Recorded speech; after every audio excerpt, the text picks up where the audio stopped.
Okay, this is the Harley Benton JB-75MN SB Vintage Series, bought from Toman. It is. I have not used the original. I used the original strings. They are some kind of round wound basic. Sounds really nice. But I love my bass tuned in B, E, A, D. So I swapped my strings, and the strings I'm using is Ernie ball, Slinky, Flatwound, Cobalt, going from 55 to 110 gauge. Works perfectly fine. No, messing with the nut or anything like that. And they are about 8-9 months old, these strings. I used it on my old bass and put it on this one. So they have lost a little bit of that sing that this particular sets of strings can offer. But yeah, so again, the Harley Benton JB-75MN SB Vintage Series. You might have seen if you were early a previous video I did, but the microphone quality was so crap, so I figured out how to redo it with the proper mic, so this should be much better. So yeah, it's a standard 34-inch scale with, you have 20 frets, here fret 1, to 20 frets. And it's a beautiful bass. I have not really found any like visual marks or scuffs or anything. It's just absolutely beautifully looking. No problem at all. It's a bit of a middleweight bass. It's not the lightest bass, but it's definitely not too heavy. The previous bass I had was much heavier than this. So unless you're a young kid, the weight is probably going to be really okay. Unless you're looking for really lightweight bass, you might go for something else. A little bit, it does have a little bit of a neck dive, but I have found that it's not, it's not a huge problem, especially since I mostly play standing up, and then it's balance fine. And even when I'm sitting, I have my strap to kind of like counterbalance a little bit. I set my bass up so when I'm sitting, the strap just barely, art holding it, and it kind of makes a transition from standing to sitting very nice. The body is American ash. It has a bolt-on neck, as you can see, 4 bolts there on the back. It's a Canadian maple, with this skunk strap is some kind of rosea, they call it. Looks beautiful and everything, feels really nice. It's it has no finish, it's just pure wood here. Fretboard is maple with block inlays, which I just love maple fretboards. Easy to maintain, sounds great, looks great, and I love block inlays. These look really nice. There's nothing visually striking, looking out bad. I'm sure there's just, I don't know if they are like some kind of just glued on or what it is, but it looks really nice. Nothing feels weird about it. It has a pretty small, neck, 38mm here up at the nut, which is, I believe, standard Fender Jazz standard. The neck is a C profile, but it is a little bit thicker than the traditional Fender made in Mexico jazz bass that I've had before, a long time ago, but it feels really nice, even though it's a little thicker. But having a thicker could also, affect, sound in a positive way and stability and stuff like that. So it really feels really nice and playable.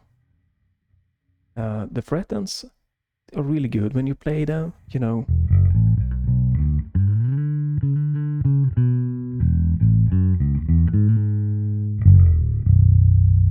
feel them sliding up and down. If you try like, angle you a little bit in, you can feel them a little bit.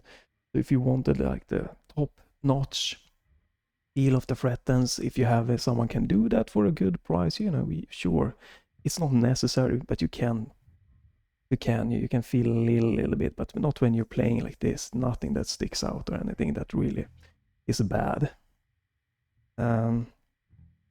It has open back tuners, standard looking, you know, the traditional big style. I tuned this bass yesterday, played a little bit and for the video, and today I picked the bass up again and they are in tune. So after playing a session and being overnight, and here I am again, they still stayed nice in tune.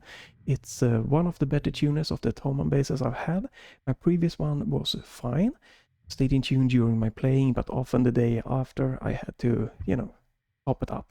Here it's just very small, it's more like it's gone from being warm to being cold that affects the tuning, then the tuners going out of tune.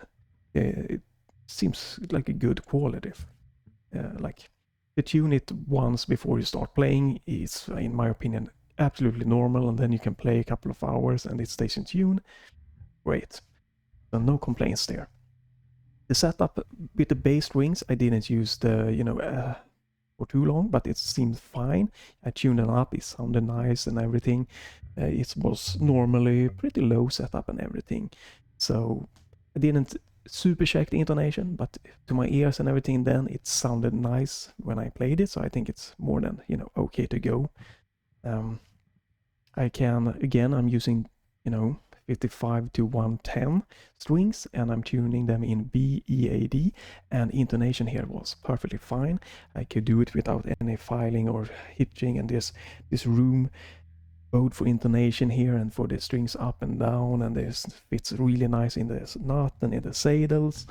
So 110 strings and slightly above going to be fine. If you're going to 115, you might have to start fiddling with the nut and with the saddles or something. So up to 110 should be really fine.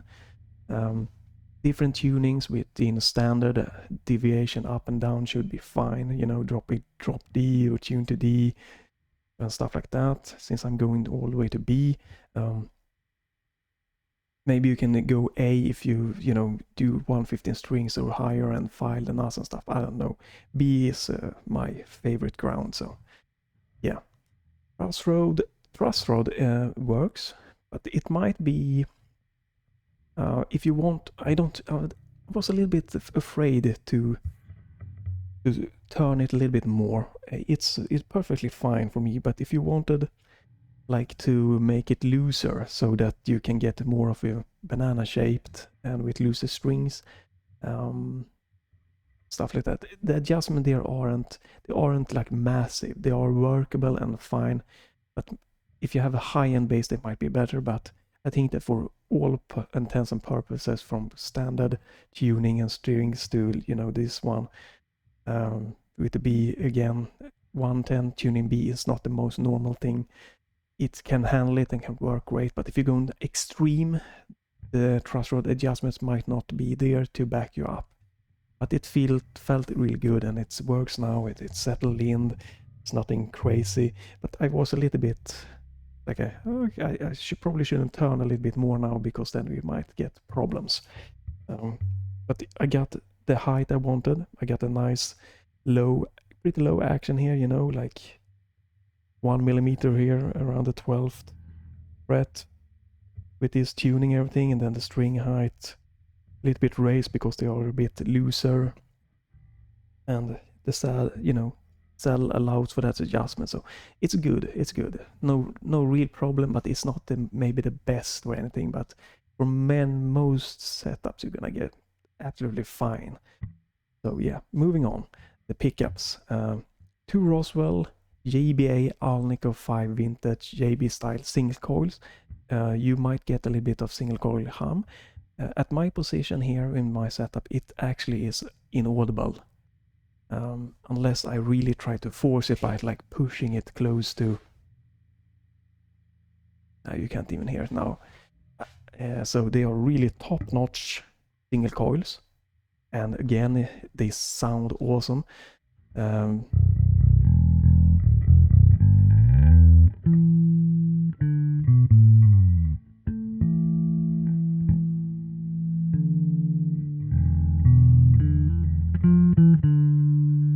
I think they sound absolutely amazing for the price.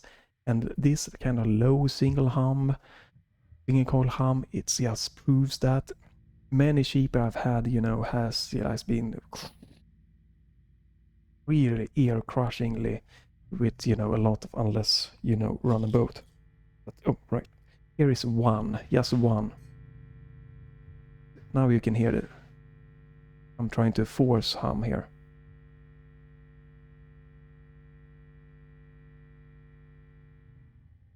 But this, as you can hear, is no real, like the level of single coil hum is so low here. When I am like in my normal playing position, and I've had many basses that just been much worse.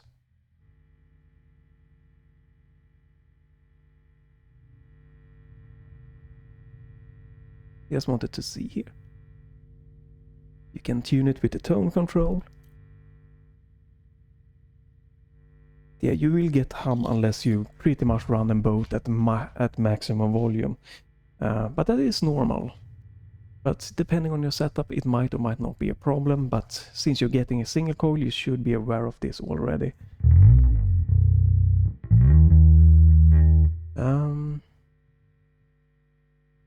See something interesting there. Well, we're not gonna... I'm sorry for the black bars on the side. They shouldn't be there. I will look into that later on. Let's just continue anyway. That's a weird miss happening going on there. I'm sure my web camera is set to the wrong resolution, but crap it. So, great value pickups and everything sounding great. Seems like there's decent shielding here. I don't hear any like real difference while if I'm touching the strings or the pickups, so great. So what is the bad about this? Well, nitpicking. I would have preferred this jack, the cord jack, to be down, because it's, for me, my hands, when I'm trying to pull it off, I always, you know, it's very easy that the tone control is a little bit in the way, and this jack is very like tight gripping, hard gripping. So you need quite some force to pull it out. You should never pull by the string, the cord, I mean. Never do that. So sometimes it can be challenging to get it out here. So depending on, you know, the size of your hands and your strength, it might be more or less a problem. The good thing is that the cord will stay in there really nice. The bad thing is that you might have a little bit of a challenge getting out. If you have it at the bottom, it's just always easy to get a good grip, get it out. It's nitpicking, really. But hey, that is the bad, really. And then also, I don't know if this is normal, but the usable like range is pretty small. So if I turn it, it's a drastic difference in sound just by changing about somewhere between 10 to 20% of the volume control maximum. Then we turn it just maybe 20% now. So it's quite a big difference there.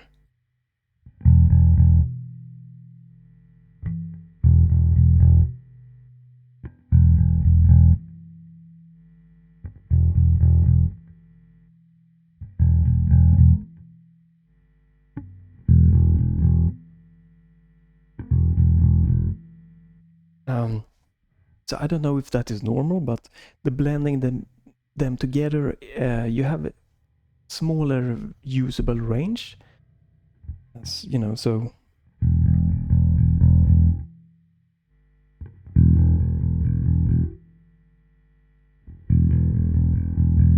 from here on I don't really hear a huge difference.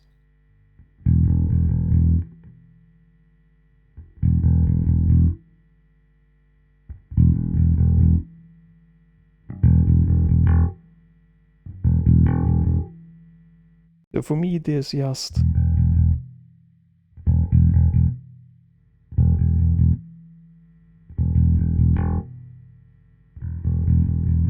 about maybe 30-40%, around 30% of the volume control really is a usable like fine tuning.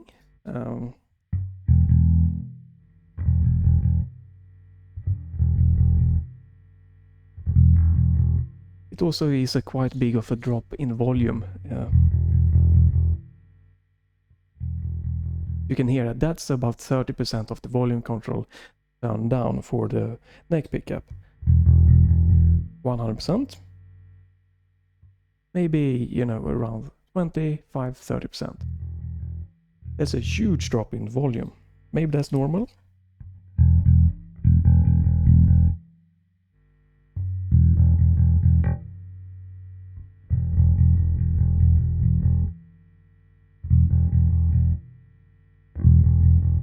Okay, it might be due to that there's a larger distance.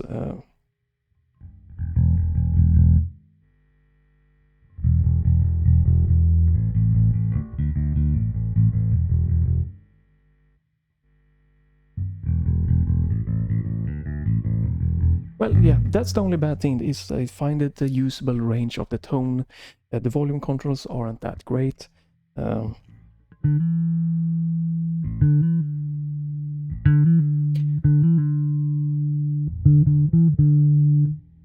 The tone works, but it's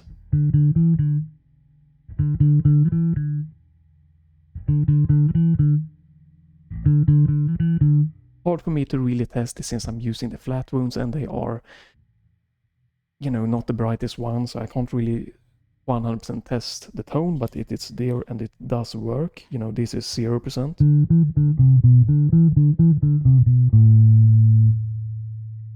This is 100%.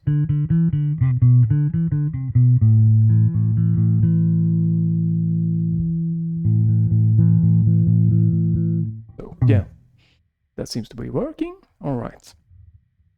Maybe we should do a little bit of a quick pick test before we end off this video, doing the same kind of riff that I just came up quickly with.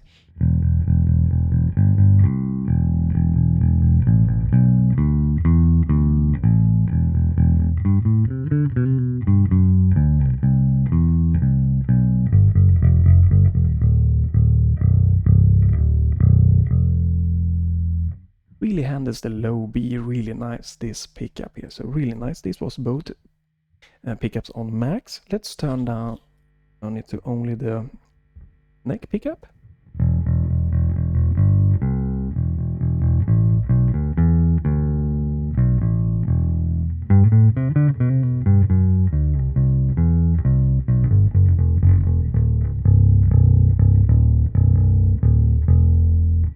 That's really nice there.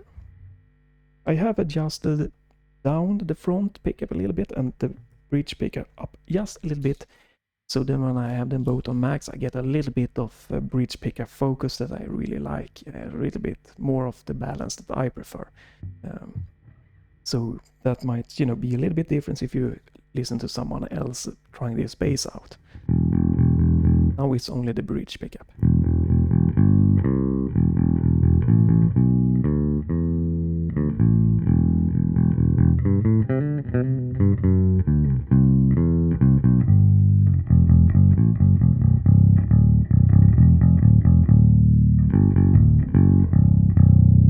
Really nice, but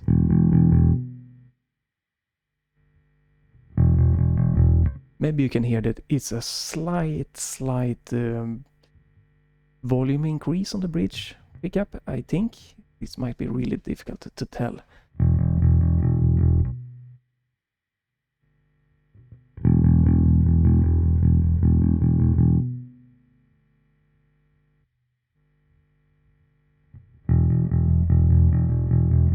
Yeah, it's very minor, but it's there, and it you have great.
the way down to the 20th fret, you get some really nice sound here.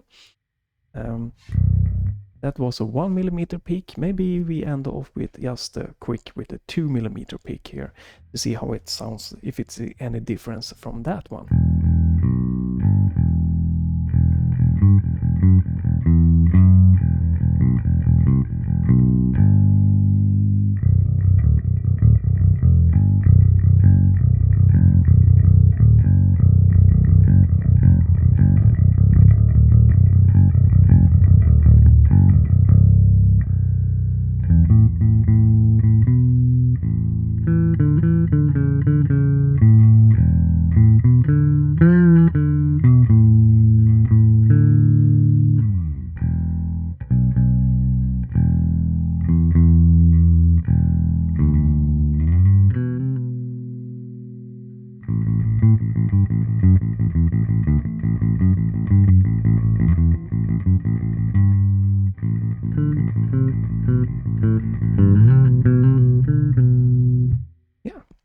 I think that's good for this one.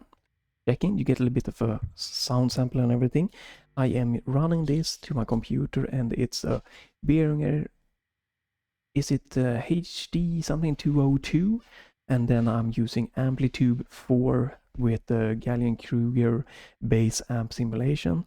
I have slight little bit just bass up to get a little more thicker sound, and a very tiny bit of low mid to extra thump that that bottom. I rolled off a little bit of the treble because I don't know, I feel that's just the present sound I like. So if you've seen on my channel, you might wonder why I have a new bass. The other bass I didn't have super long. It's not that that wasn't the bass that was, good or anything, but sometimes Thomann makes a little bit of different choices. I don't think they should offer active circuits on their basses unless they get them higher quality and probably higher up in the price range. Because the other bass I had, the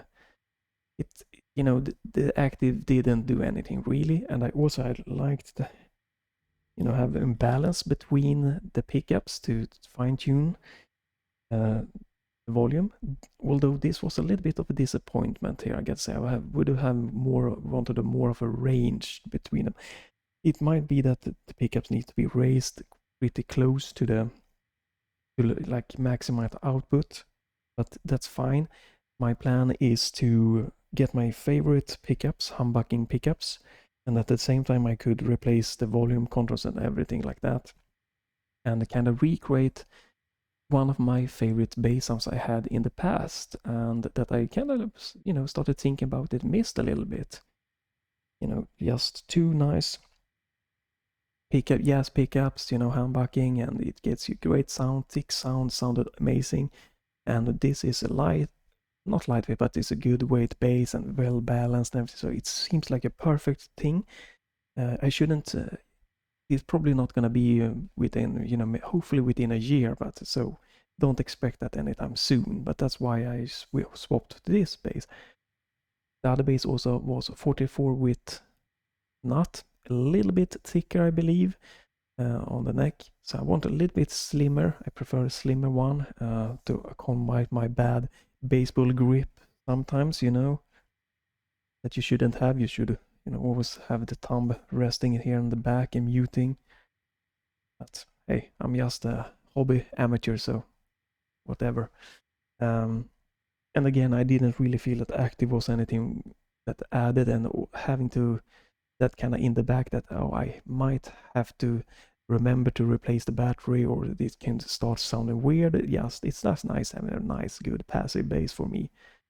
That's it for this. I hope it's helped you and gave you some kind of, insight in this beautiful, nice bass. That the price at this moment is around 190 euros, and in Europe it's pretty much, I think most of Europe is actually free shipping for this bass, so it's like amazing price for what you get.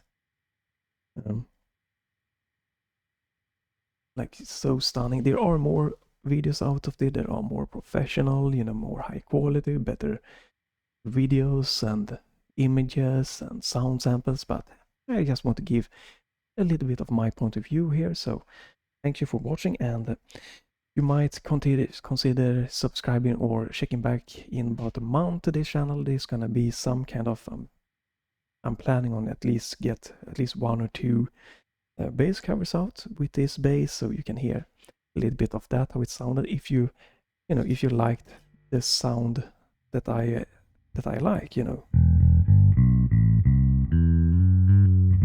and wanted to hear how that could sound in a song, mixed together. So yeah, again, thanks for watching and have a good day.